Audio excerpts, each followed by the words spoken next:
Galing nga pala ako dyan sa eskwelahan at naisipan ko na dumiretso dito kung saan kami dati nagtatrabaho. Ang ganda lang talaga ng view dito. Kapag maganda kasi ang panahon at wala masyadong clouds ay makikita mo dito yung Volcán Canlaon ng Negros. Part po ito ng San Isidro, Cebu na Guimaras. Hindi naman ganoon kalayo ang Negros. Sasakay ka lang ng pump boat mula dito, mga 1 or to 2 hours ang biyahe. So ayun, nasa Negros ka na.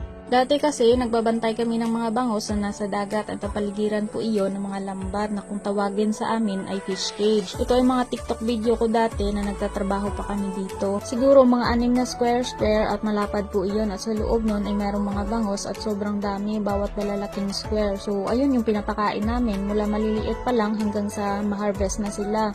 At pandemic time po iyon kaya medyo matagal na. So ito yung unang sayaw-sayaw ko sa TikTok dito sa fish cage noong pandemic time pa. Nakikiuso na rin ako dyan noong year 2020 pa yon. At ayun, nandito na nga pala kami sa tabi ng dagat sa kubo nang nagmamanage sa amin dati. Kunto-kuntuan ng saglit at nung pauwi na kami ay nakita namin yung saniguelas na madaming bunga. So ayun, hindi namin pinalagpas, humingi na rin kami. Ang bait po ng may-ari nito kasi nung time na kailangan namin ng mapaghiraman ng pera kasi pandemic time yun napakahirap hanapin ng pera ng time na yun. So kapag hihiram kami sa kanila, nandyan ka agad. So maraming salamat po sa iyo ng Rosani.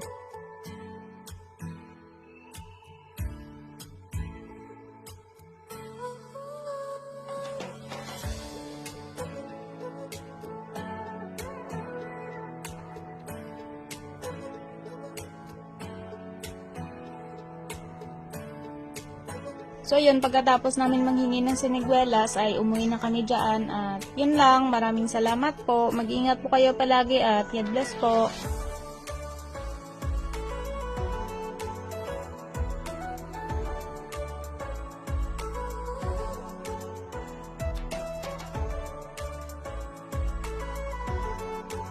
Ay, ng sine. Thank you, kids, sa siniguelas mo.